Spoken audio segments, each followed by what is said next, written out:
Hello friends, must morning, amazing afternoon and energetic evening. હું Kevin Khanpara. આપણે આજે 10મા ધોરણનું ત્રીજું ચેપ્ટર, નવું ચેપ્ટર સ્ટાર્ટ કરવા જઈ રહ્યા છીએ. આજનો પહેલો લેક્ચર. ચેપ્ટરનું નામ છે દ્વિચલ સુરેખ સમીકરણ યુગ્મ. ઓકે મિત્રો, ઓકે, ચેપ્ટરનું નામ શું કહે છે? પેલું છે દ્વિ એટલે શું? આપણે બધાને ખબર છે. દ્વિ એટલે બે.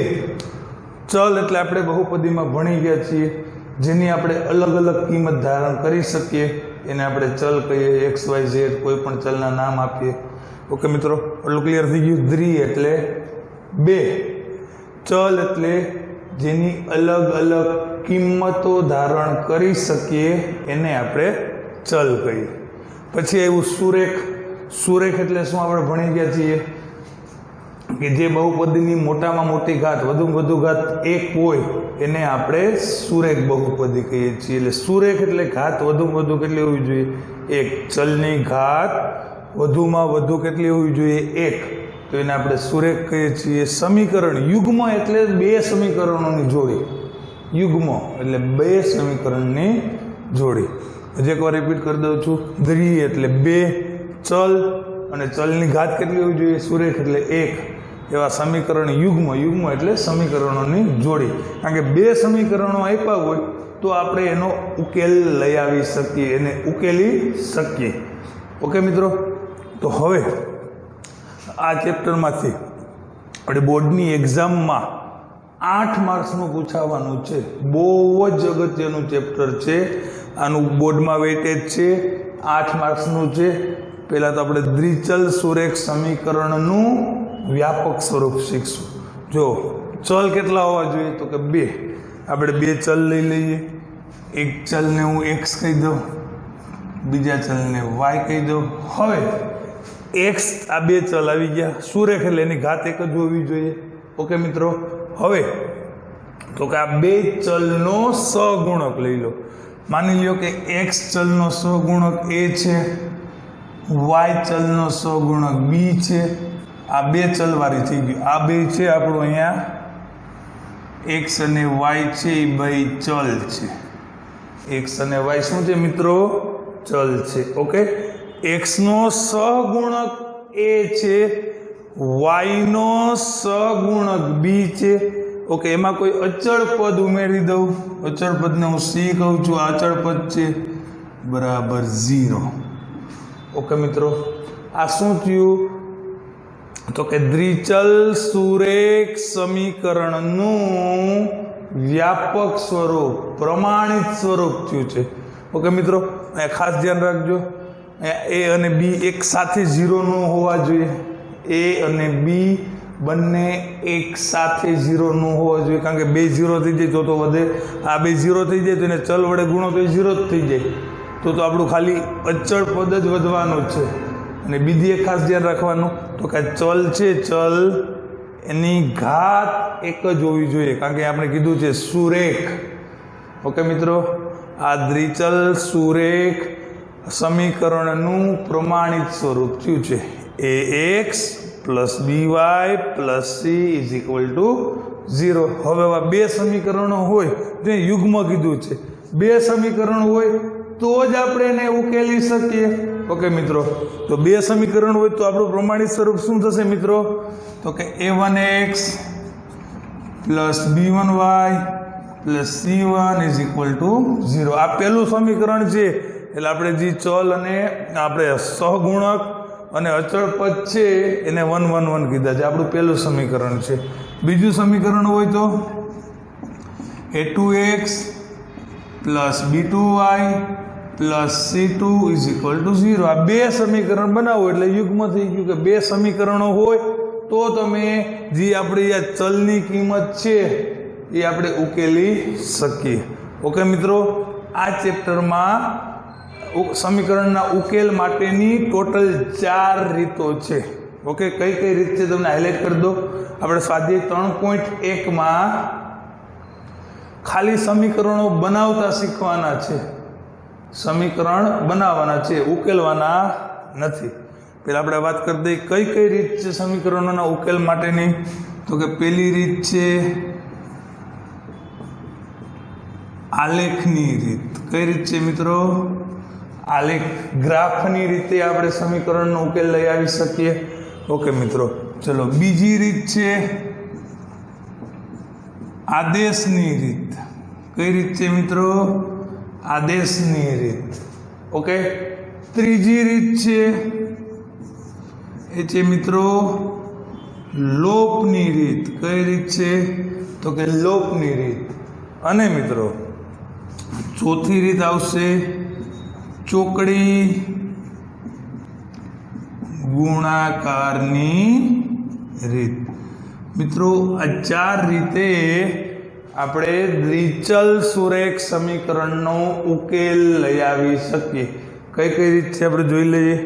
પહેલી રીત છે એ આલેખની રીત છે, બીજી છે એ આદેશની રીત છે, ત્રીજી છે એ લોપની રીત છે, અને ચોથી છે એ ચોકડી ગુણાકારની રીત છે. ઓકે મિત્રો, આપણે સ્વાધ્યાય 3.1માં ખાલી સમીકરણો બનાવવાના છે, એને ઉકેલવાના નથી. પછી આપણે એના ઉકેલ વિશે ચર્ચા કરશું, પણ પહેલાં આપણે સ્વાધ્યાય 3.1ના સમીકરણો બનાવતા શીખી લઈએ. ખાસ યાદ રાખજો, આ દ્વિચલ સુરેખ સમીકરણનું પ્રમાણિત સ્વરૂપ ax plus by plus c બરાબર 0, જ્યાં x અને y બંને ચલ છે. x નો સહગુણક a છે, y નો સહગુણક b છે, અને c છે એ અચળ પદ છે. ઓકે મિત્રો, તો આપણે સ્વાધ્યાય 3.1ના દાખલા જોઈએ. બધા પાસે ટેક્સ્ટ બુક હશે તો રકમ જોતા જજો મિત્રો.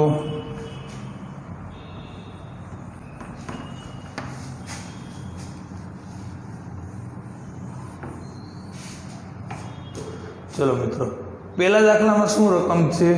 તો કે અફતાબ તેની દીકરીને કહે છે કે 7 વર્ષ પહેલા મારી ઉંમર તે વખતની તારી ઉંમર કરતાં 7 ગણી હતી. ઓકે, બે વ્યક્તિ છે, એક અફતાબ છે, એક એની દીકરી છે. ઓકે મિત્રો, ખાસ ધ્યાન રાખજો, આપણે અહીંયા બે નહીં, ઉંમર, હાલની ઉંમર ધારી લેવાય. કઈ ઉંમર ધારી લેવાય? હાલની ઉંમર. એટલે આપણે ધારી લેશું પહેલા દાખલા માટે. ધારો કે અફતાબની હાલની ઉંમર x વર્ષ. ઓકે, 3.1નો પહેલો દાખલો છે. અફતાબ છે અને એ એની દીકરીને કહે છે, એટલે આપણે તેની દીકરીની પણ હાલની ઉંમર ધારશું. અને તેની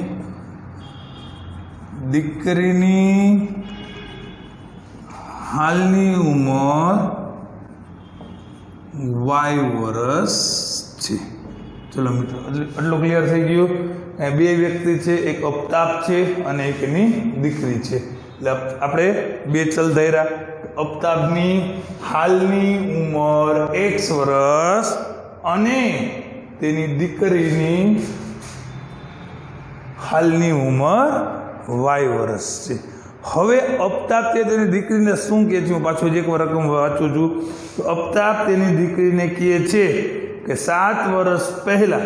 હવે મિત્રો, પહેલા કે એટલે તમને બધાને આઈડિયા જોવું જોઈએ કે તમને એમ કહેવાય કે તમારી હાલની ઉંમર 15 વર્ષ છે, તો 7 વર્ષ પહેલા તમારી ઉંમર કેટલી હોય?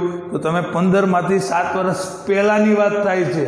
ઓકે મિત્રો, એટલે આપણે 7 અહીંયા બાદ કરશું. ઓકે, અને તમને 7 વર્ષ પછીની કહે તો આપણે શું કરાય? તો કે 7 ઉમેરી દેવાય હાલની ઉંમરમાં. ઓકે, એટલે 7 વર્ષ પહેલાની ઉંમર તે વખતની, એટલે કે 7 વર્ષ પહેલા એની દીકરીની ઉંમર કરતાં 7 ગણી હતી. ચલો મિત્રો, હું લાઈન લખું છું અહીંયા. આજે રકમની લાઈન છે કે અફતાબની 7 વર્ષ પહેલાની ઉંમર તેની દીકરીની તે વખતની ઉંમર કરતાં 7 ગણી હતી. ઓકે મિત્રો, હવે ખાસ જોજો, અહીંયા અફતાબની હાલની ઉંમર કેટલી છે મિત્રો? 1 વર્ષ છે. તો આપણે કઈ વાત કરીએ છીએ? ખાસ જોજો, 7 વર્ષ પહેલાની વાત કરીએ છીએ. એટલે હાલની ઉંમર 1 વર્ષ હોય તો 7 વર્ષ પહેલાની ઉંમર આપણે બધાને ખબર હોય કેટલી થઈ જાય? તો કે x - 7. ઓકે, તો આ આપણે આ ડાબી બાજુ લખું છું અફતાબની 7 વર્ષ પહેલાની ઉંમર. ક્લિયર થઈ ગયું? તમે જોઈ શકો છો અફતાબની હાલની ઉંમર કેટલી હતી? તો કે 1 વર્ષ હતી. ઓકે, હવે શું વાત આવે છે? કેટલા વર્ષ પહેલાની? તો કે 7 વર્ષ પહેલાની. એટલે x હાલની ઉંમરમાંથી 7 ઘટાડી નાખ્યા.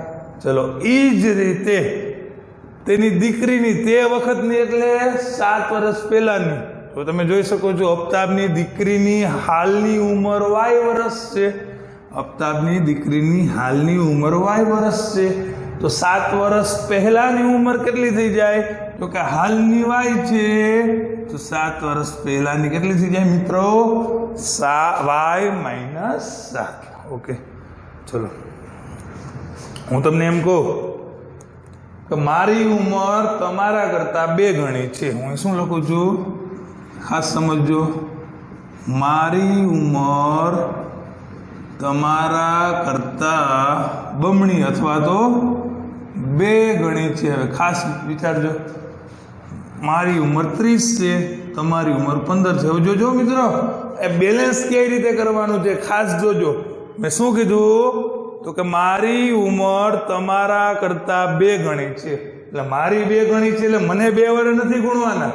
અહીંયા તમે જો તમારી ઉંમરને 2 વડે ગુણી નાખો તો 2 સમીકરણ છે બંને બાજુ બેલેન્સ થઈ જાય. તો 15 ના ડબલ 30 થઈ જાય.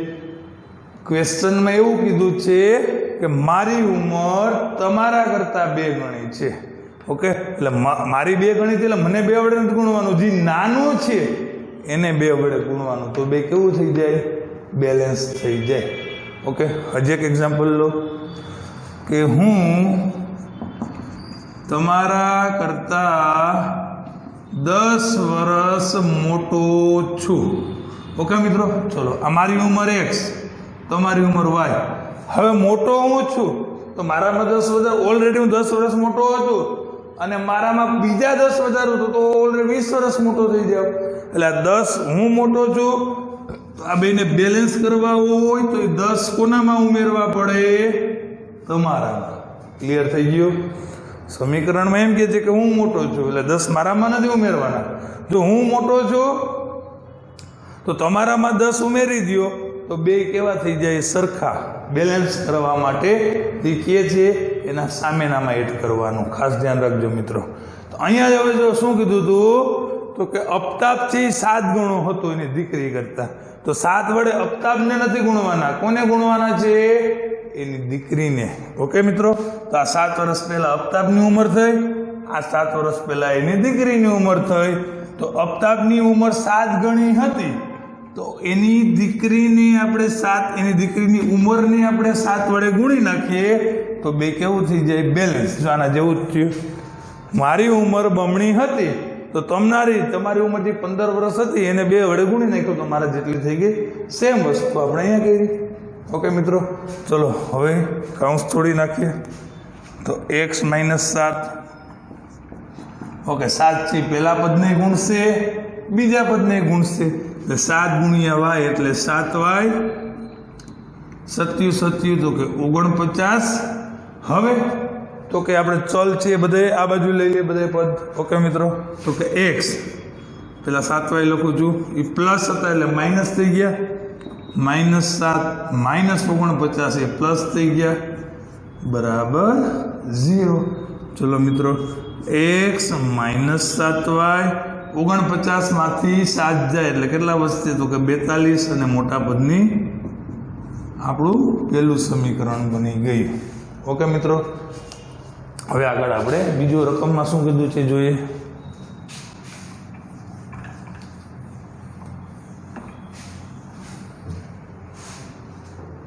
શું કહે છે હવે આગળ? હવે પછીના 3 વર્ષ પછી શું કે છે એ રકમ લખું છું કે 3 વર્ષ પછી રકમની બીજી લાઈન છે 3 વર્ષ પછી મારી ઉંમર તારી તે વખતેની ઉંમર કરતા 3 ગણી હશે. એટલે અફતાબ છે એની દીકરીને કહે છે કે 3 વર્ષ પછી મારી ઉંમર તે વખતેની તારી ઉંમર કરતા 3 ગણી હશે. ઓકે મિત્રો, અહીં જોજો આ બે વસ્તુ માર્ક કરવાની છે, 3 વર્ષ પછી અને 3 ગણી.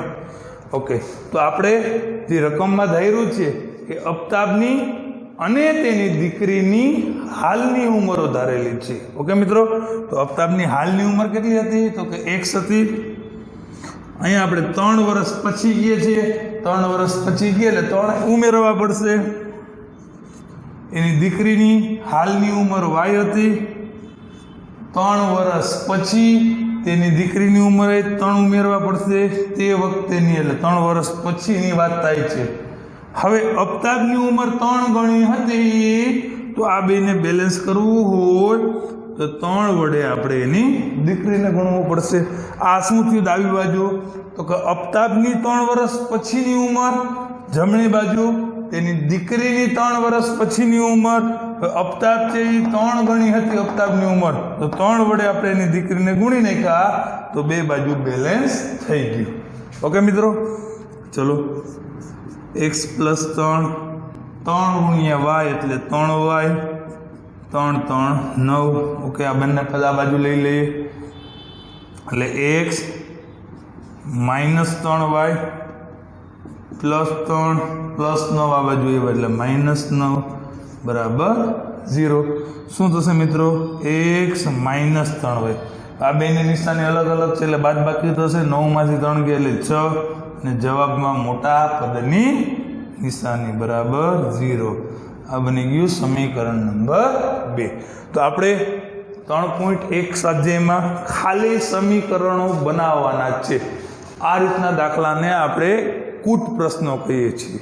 ઓકે મિત્રો, હવે આગળના સ્વાધ્યાયમાં આપણે આના સમીકરણ બનાવ્યા એને ઉકેલવા પડશે. ઓકે મિત્રો, એ તો અહીં જોશું. હવે આપણો બીજો દાખલો જોઈએ 3.1 નો. ક્રિકેટ ટીમના પ્રતિશત ₹3900 માં 3 બેટ અને 6 દડાઓ ખરીદે છે. ઓકે મિત્રો, અહીંયા આપણે બેટ અને બોલ ખરીદવાની વાત કરવાની છે. એટલે આપણે પહેલાં એક બેટનો અને એક બોલનો ભાવ ધારી લઈએ. ઓકે મિત્રો, બીજો દાખલો. ધારો કે એક બેટની કિંમત x રૂપિયા અને એક બોલની કિંમત y રૂપિયા છે. ઓકે મિત્રો, હવે આપણે આગળ શું કીધું છે જુઓ કે 3900 રૂપિયામાં 3 બેટ અને 6 દડાઓ ખરીદે છે. એટલે આપણે રકમમાંથી લખશું કે 3 બેટ અને 6 બોલની કિંમત 3900 રૂપિયા છે. ઓકે મિત્રો, ખાસ જોજો, એક બેટની કિંમત x રૂપિયા હતી તો 3 બેટની કિંમત 3x થઈ જાય. આપણે બધાને ખબર જ છે. ઓકે, એક બેટની x હતી તો એવા કેટલા બેટ છે તો કે 3, તો 2 નો ગુણાકાર થઈ જાય. 3 ગુણ્યા x એટલે કેટલો થઈ ગયો? 3x. ઓકે, 6 બોલ, એક બોલની કિંમત અહીંયા y રૂપિયા છે તો 6 બોલની કિંમત 6 ગુણ્યા y એટલે 6y રૂપિયા થઈ ગયા. હવે તમે રકમમાં જોઈ શકો છો 3900 રૂપિયામાં 3 બેટ અને 6 બોલ બંને વસ્તુ મળે છે. એટલે આ બેનું ટોટલ કરશું એટલે મિત્રો આવશે 3900. 900. ઓકે, ચલો હવે તો કે આપણે ખબર છે કે ડાબી બાજુમાં બંનેમાંથી 3 કોમન નીકળે છે. આમ રાખી દો તો ચાલે અને 3 કોમન લઈ લો તોય ચાલે. અહીંથી આપણે 3 કોમન લઈએ એટલે અહીંયા શું વધશે? x + 2y = 3900. 3 ઓલી બાજુ જશે એટલે ભંગાઈ જશે. ઓકે, આપણે બધાને ખબર છે 13 તેરી 39 પ્લસ 1300 આ બાજુ લઈ લો એટલે કેવા થઈ ગયા? એ બાજુ કાંઈ ન વધે તો 0. શું કામ આ રીતનું બનાવીએ? તો કે આપણે રકમમાં કીધું છે આપણે દ્વિચલ સ્વરેખ સમીકરણનું વ્યાપક સ્વરૂપ આવું ભણ્યા છીએ ax + by + c = 0. ઓકે મિત્રો, તો એ રીતે આપણે ઓલી ફોર્મ જમણી બાજુ 0 અને અચળ પદને ડાબી બાજુ લઈ લીધા. ઓકે મિત્રો, હવે આગળ આપણે રકમ જોઈએ. શું કહે છે રકમમાં? પછી તે બીજું તે જ પ્રકારનું એક બેટ અને તે જ પ્રકારના વધુ 3 દડાઓ 1300માં ખરીદે છે. હવે આ જે રીતનું જે ભાવનું બેટ હતું તે જ પ્રકારનું કહે છે, એ જ પ્રકારનું એક બેટ અને 3 બોલ એ 1300 રૂપિયામાં લે છે. આપણે લખશું એક બેટ અને 3 બોલની કિંમત 1300 રૂપિયા છે. ઓકે મિત્રો, ઓકે, એક બેટની કિંમત આપણે કેટલી ધારી હતી? તો કે x પ્લસ 3 બોલ. હવે મિત્રો ખાસ જોજો, એક બોલની કિંમત આપણે y રૂપિયા ધારી હતી. ઓકે, તો આપણે 3 બોલ છે તો 3 બોલની કિંમત કેટલી થશે? 3y. આ બંને થઈને કેટલા રૂપિયામાં પડે છે? આપણને 1300 રૂપિયામાં મળે છે. એટલે આપણું બીજું સમીકરણ થઈ ગયું, આ આપણું પહેલું સમીકરણ થઈ ગયું. એટલે આપણે જે કુટ પ્રશ્નો આપ્યા હતા એમાંથી આપણે સમીકરણો, ઓકે, એક 1300 ને આ બાજુ લઈ લઈએ એટલે આના જેવું બેલેન્સ થઈ જશે. પછી આપણે સમીકરણ નંબર 2 નામ આપશું. ઓકે મિત્રો, પ્લસ 1300 છે એ દાઈ બાજુ આવશે એટલે માઇનસ થઈ જશે. એટલે x + 3y - 1300 = 0. આને કહી દઈએ સમીકરણ નંબર 2. ઓકે, તો આપણે જે કુટ પ્રશ્નોમાં કીધું કે આપણે સમીકરણો મેળવો, ઉકેલવો નહીં, ઉકેલવાનું આગળના સ્વાધ્યાયમાં આવશે. ઓકે મિત્રો, તો તમે રકમમાં જોયું હશે કે આ જે પ્રશ્નો છે એને આપણે 2 રીતે દર્શાવવાનો છે, એક બેઝિક રીતે અને એક ભૌમિતિક રીતે. ભૌમિતિક એટલે આપણે આનો ખાલી ગ્રાફ દર્શાવવાનો છે. તમે રકમમાં જોયું હશે કે આ પરિસ્થિતિને બેઝિક અને આલેખની રીતે દર્શાવો. ઓકે મિત્રો, તો આપણું જે આ બેઝિક રીત થઈ ગઈ. હવે જે આપણે આ સમીકરણો મળ્યા છે એના ઉપરથી આપણે એને આલેખની રીતે દર્શાવવાના છે. ઓકે, તો આપણું જો પહેલું સમીકરણ લખીએ, આલેખની રીતના દર્શાવવા માટે આપણે અચળ પદને જમણી બાજુ લઈ જશું. એટલે આપણું જે પહેલું સમીકરણ છે મિત્રો એ શું મળશે? તો કે x - 7y + +42 પેલી બાજુ ગયા એટલે -42. ક્લિયર થઈ ગયું? x - 7y = -42. ઓકે, ચલો આને શું કરશું? તો કે -6 ને આ બાજુ જવા દેશું એટલે +6 થઈ જશે. એટલે આપણું બીજું સમીકરણ આવું બનશે x - 3y = 6. ઓકે મિત્રો, આટલું ક્લિયર થઈ ગયું. હવે આપણે ભૌમિતિક રીતે દર્શાવવા માટે અહીંયા તો x અથવા તો y ની કિંમત આપણે ધારણ કરવી પડે. બરોબર, ચલો હવે આપણે શું કરીએ? તો કે -7y ને પેલી બાજુ જવા દઈએ એટલે આપણે શું મળશે? તો કે x = -42 + 7y. તમે જોઈ શકો છો કે આ -7y છે એને જમણી બાજુ લઈ જાય એટલે શું થઈ જશે? +7y. ઓકે મિત્રો, ચલો એ જ રીતે અહીંથી જવા દઈએ. x બરાબર શું થશે? તો કે 6 + 3y. હવે તો કે આપણે y ની અલગ અલગ કિંમતો ધારશું અને x ની કિંમતો મેળવીશું. એટલે આપણે પેલા કોષ્ટક બનાવી લઈએ. ચલો 2 થી 3 કિંમતો આપણે લેશું, x અને y. હવે કોની કિંમતો મૂકશું તો કે y ની, અને મળશે કોની કિંમત તો કે x ની. એ જ વસ્તુ આપણે અહીંયા કરશું, y ની અલગ અલગ કિંમત મૂકશું, જેથી આપણને x ની કિંમતો મળે. તો આનું પણ કોષ્ટક બનાવી લઈએ.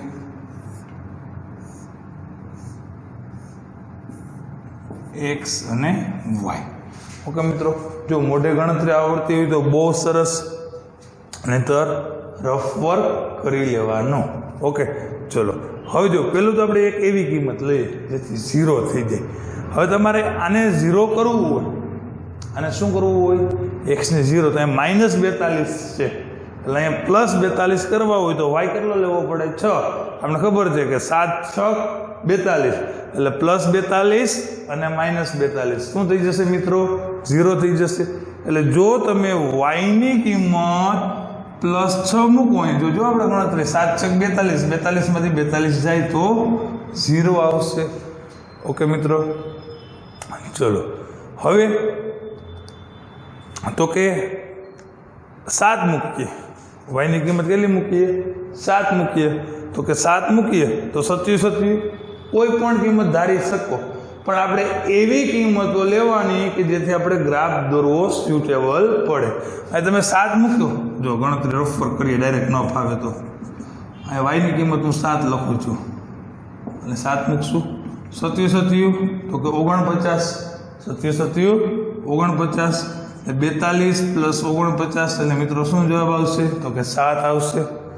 49 માંથી 42 જાય તો 7, ને મોટા પદની નિશાની. તો તમે y ની કિંમત અહીંયા 7 મૂકી તો x એ કેટલો મળ્યો 7 મળ્યો. ચલો મિત્રો, હવે તો કે માઇનસ સાઈડની કિંમત લેવી હોય તો વાંધો નહીં, બરોબર. 8 મૂકો તો પ્લસમાં આવશે, અને માઇનસ સાઈડ જવું હોય તો 5 મૂકી દઈએ. આપણે y ની કિંમત અહીંયા 5 મૂકીએ, 7 5 35, 7 5 35, તો 42 -42 + 35 એટલે શું આવશે તો કે -7. જો તમે ગણતરી કરી દઉં છું, y ની કિંમત આપણે કેટલી મૂકી તો કે 5 મૂકી, 7 5 35, 42 માંથી 35 જાય તો 7, અને મોટા પદની નિશાની આવશે. ઓકે મિત્રો, આ ક્લિયર થઈ ગયું. હવે એ જ રીતે આપણે અહીંયા કિંમતો મૂકીએ. જો અહીંયાથી લીધું આપણે x0 જોતું હોય તો +6 છે, અહીં -6 જોઈએ, તો y ની કિંમત તમે 3 ને કેટલા વડે ગુણો તો -6 થાય, તો કે -2 વડે. એટલે અહીંયા જો તમે -2 મૂકી દો, 3 2 6 માં પ્લસ માઇનસ -6 ને પ્લસ થાય, એટલે શું થઈ ગયું મિત્રો 0 થઈ ગયું.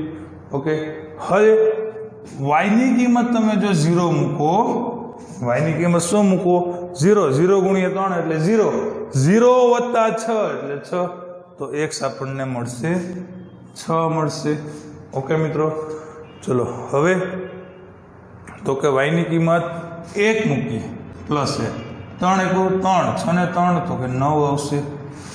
હવે જે આપણે x અને y ની કિંમતના કોષ્ટકો બનાવેલા છે એનું આપણે ગ્રાફ દોરવાનો છે, આલેખ દોરવાનો છે.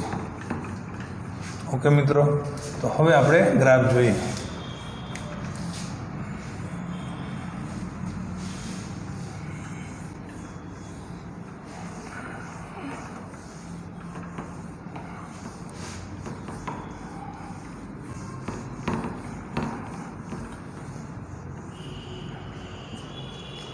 ઓકે, આપણે ગ્રાફ દોરશું, 2 અક્ષ, x અક્ષ અને y અક્ષ.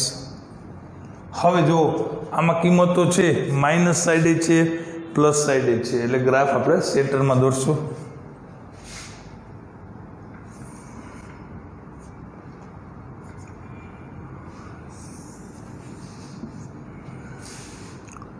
ઓકે, આ x અક્ષ છે આપણો, આ y અક્ષ છે. ઓકે, અહીંયા બંને અક્ષો છે તે એનું બિંદુ આપણે O બિંદુ એનો અહીંયા 0 0 કહેશું. આ બાજુ તો કે x ડેશ ત્યાં માઇનસ વાળા હોય, નીચે તો કે y ડેશ ત્યાં પ્લસ વાળા હોય. હવે મિત્રો તમે જોઈ શકો, જુઓ પ્લસમાં વધુમાં વધુ, બેયમાં જોવાનું, એકમાં નહીં, વધુમાં વધુ કેટલી જરૂર છે 9. ઓકે, એટલે 1 થી 9 લ્યો તો એ ચાલે, बराबर। अने बे बेना गेपमां आम ल्यो 1 થી 9 लई ले 1 2 3 4 5 6 7 8 અને 9।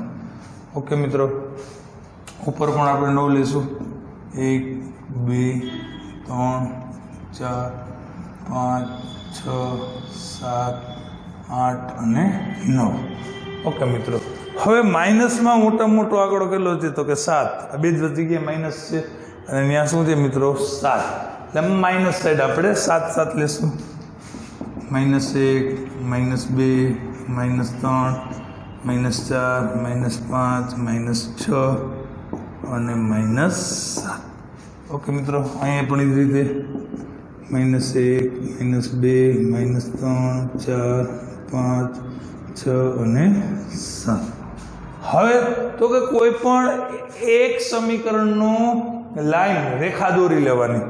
જોતા જઈએ x0 y6, x અક્ષ શું હતું મિત્રો 0, તો તમે જોઈ શકો છો x અક્ષ 0 અહીંયા આવે છે અને y અક્ષ કેટલો તો કે +6, એટલે પ્લસ એ ઉપર આવશે, એટલે એક બિંદુ આ થયું આપણું 0 અને 6 પહેલો બિંદુ। બીજું તો કે x અક્ષ 7 y અક્ષ 7, તો તમે જોઈ શકો છો અહીંયા x અક્ષ 7 છે, અહીંયા y અક્ષ 7 છે, એટલે બીજું બિંદુ અહીંયા આવશે। ત્રીજું બિંદુ તો કે x અક્ષ -7 ને y અક્ષ +5, તો x અક્ષ -7 અહીંયા છે, y અક્ષ +5 અહીંયા છે, -7 અને 5। ઓકે, આને તમે સ્કેલની મદદથી ત્રણેય બિંદુને જોડી દો, તમારે મિત્રો એકદમ સ્ટ્રેટ લાઈન આવશે, કારણ કે તમારા બધા બિંદુ વચ્ચેનો ગ્રાફમાં ગેપ છે એ સેમ હોય, 1 સેન્ટીમીટરનો હશે। ઓકે, હવે આપણે જે લાઈન દોરી એ કયા સમીકરણની લાઈન છે તો કે લખશું, કયો સમીકરણ હતું તો કે x -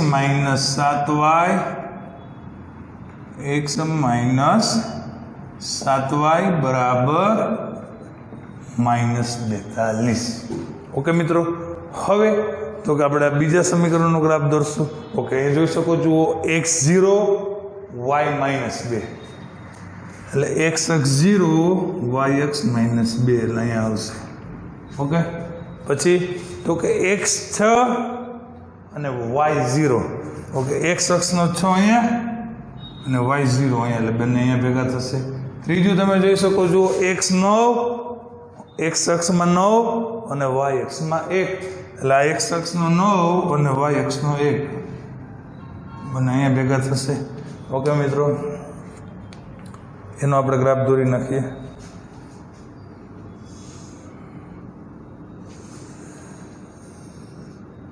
ઓકે, અહીં આપણે લખવાનું છે કે આ કયું સમીકરણ કયું હતું તો કે x -3y બરાબર 6। ઓકે મિત્રો, આનું લખશું આપણે x -3y બરાબર 6। એટલે આપણે અહીંયા બે પ્રશ્નો પૂછ્યા હતા, તો કે એક આ પરિસ્થિતિને બેઝિક એટલે જે આપણે સમીકરણો ઉકેલા એ, અને આલેખ એટલે આપણે આલેખની રીતે દર્શાવવાના હતા। ઓકે મિત્રો, હવે આપણે બીજા દાખલાના સમીકરણો બનાવી જ લીધેલા છે, ખાલી એનો ગ્રાફ ડ્રો કરવાનો છે, તો જોઈએ। ઓકે મિત્રો, તો આપણે બીજા દાખલામાં આ બે સમીકરણો મેળવ્યા હતા, બેટ અને બોલની કિંમત x અને y ધારી હતી। ઓકે મિત્રો, હવે આપણે આનો ગ્રાફ જોઈએ। તો કે પહેલો તો પ્રશ્ન એ થવો જોઈએ તમને કે સાહેબ જમણી બાજુ કેને લઈ જવા, તો કે જેનો સગુણક 1 હોય ને એને ન્યા રહેવા દેવાય, બંનેમાં 1 ન હોય તો ગમે એને લઈ જઈ શકીએ। પણ અહીંયા આપણે જોઈ શકીએ છીએ કે બેયમાં એક કોનો સહગુણક છે તો કે x નો, એટલે y વાળાને પેલી બાજુ લઈ જવાય, અહીંયા લઈ જવાય ને એ જ વસ્તુ y વાળાને લઈ જઈએ। અહીંયા શું થશે મિત્રો તો કે x બરાબર તો કે 1300 - 2y, અને આનું સમીકરણ અહીંયા લખું છું। અહીંયા શું થશે મિત્રો x બરાબર 1300 - 3y। ઓકે, ચલો હવે આપણે એને કોષ્ટક બનાવીએ।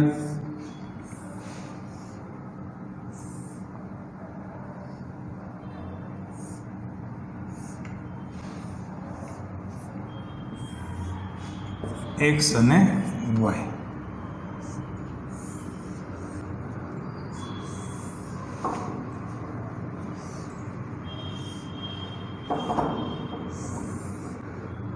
એક્સ અને વાય. ઓકે મિત્રો, અહીં આપણે કોની કિંમતો મૂકવાની? તો કે વાયની. અને કોણ મળશે? તો કે એક્સ મળશે. ઓકે મિત્રો, આપણે લિમિટમાં કિંમત મૂકવાની, જેથી આપણો ગ્રાફ બહુ મોટો ન થાય. બરાબર. દાખલા તરીકે હું વાયની કિંમત 400 મૂકું. કેટલા મૂકું? 400. તો 400ના ડબલ તો કે 800. 1300માંથી 800 જાય એટલે વધ્યા 500. ઓકે મિત્રો, 500 કિંમત મૂકું. બરાબર. તો કે 500 મૂકો તો 500ના ડબલ તો કે 1000. 1300માંથી 1000 જાય એટલે શું આવશે? તો કે 300 આવશે. અને અહીંયા મૂકું 600. ઓકે મિત્રો, 600 મૂકીએ તો 600ના ડબલ 1200. 1300માંથી 1200 ગયા એટલે શું આવશે? 100. ઓકે ચલો, એ જ વસ્તુ આપણે અહીંયા કરશું. અહીંયા આપણે જ્યાં 2 વડે ગુણવાના હતા એને કેટલા વડે ગુણવાના છે? 3 વડે ગુણવાના છે. એટલે આપણે 300થી ચાલુ કરીએ, 200થી ચાલુ કરીએ, 200, 300 અને 400 એટલે માઇનસમાં જવું પડશે નહીં. શું કામ? કે જો આ તમે 400 મૂકો તો 400 તેરી 1200. 1300માંથી 1200 ગયા એટલે 100. આ 300 મૂકો, 300 તેરી તો કે 900. 1300માંથી 900 ગયા એટલે 400. અને 200 મૂકો તો 200 તેરી 600. 1300માંથી 600 ગયા એટલે મિત્રો કેટલા આવશે? 700. આપણે જોઈ શકીએ છીએ ક્યાંય ઋણવાળું છે નહીં, માઇનસ છે નહીં. ઓકે, એટલે આપણો ગ્રાફ દોરશું એ કેવો દોરશું? પ્લસ વાળો જ.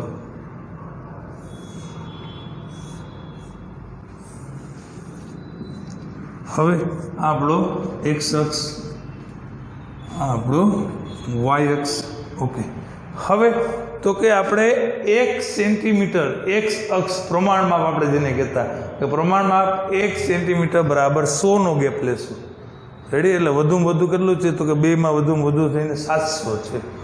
એક્સ અક્ષમાં વધુમાં વધુ 700 છે, વાય અક્ષમાં વધુમાં વધુ 600 છે. એટલે આપણે બંને બાજુ 100-100ના ગેપમાં 700 સુધી લેશું.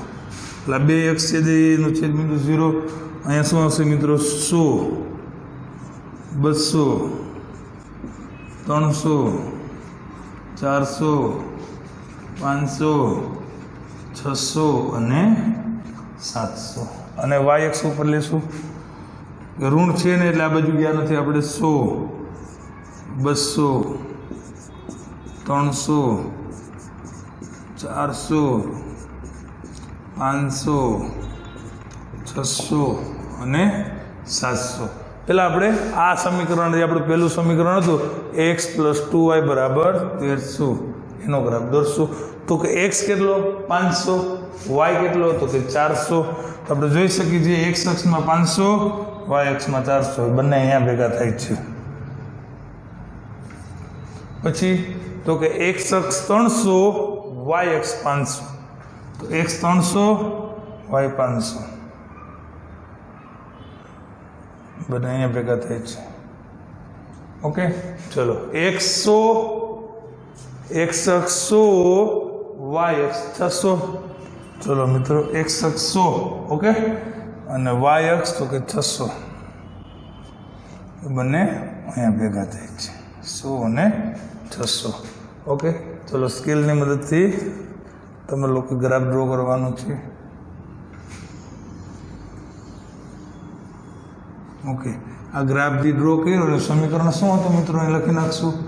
તો કે x + 2y બરાબર 1300.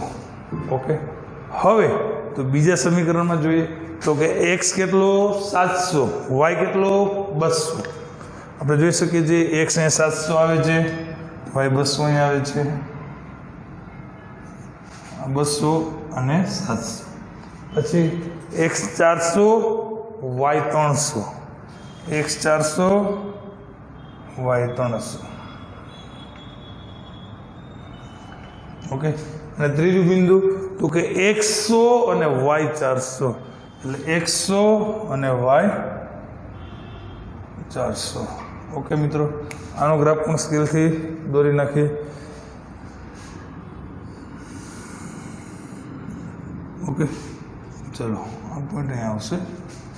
શું હતું સમીકરણ?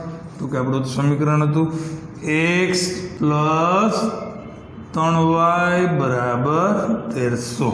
એટલે આપણે જે દાખલામાં પ્રશ્ન હતો કે આનું ભૌમિતિક રીતે દર્શાવો, એટલે આપણું ભૌમિતિક રીત થઈ. ઓકે, એક પ્રમાણમાં આપણે લખી નાખાય. એ પ્રમાણમાં 2 ઉપર x અક્ષ ઉપર 1 સેન્ટીમીટર બરાબર 100 રૂપિયા. આ બધું બેટની અને બોલની કિંમત હતી. અને y અક્ષ ઉપર આપણે 100નો જ ગેપ લીધો છે, એટલે 1 સેન્ટીમીટર બરાબર 100 રૂપિયા. ઓકે મિત્રો, તો આ આપણે સ્વાધ્યાય 3.1નો પહેલો અને બીજો દાખલો જોયો. Okay, thank you.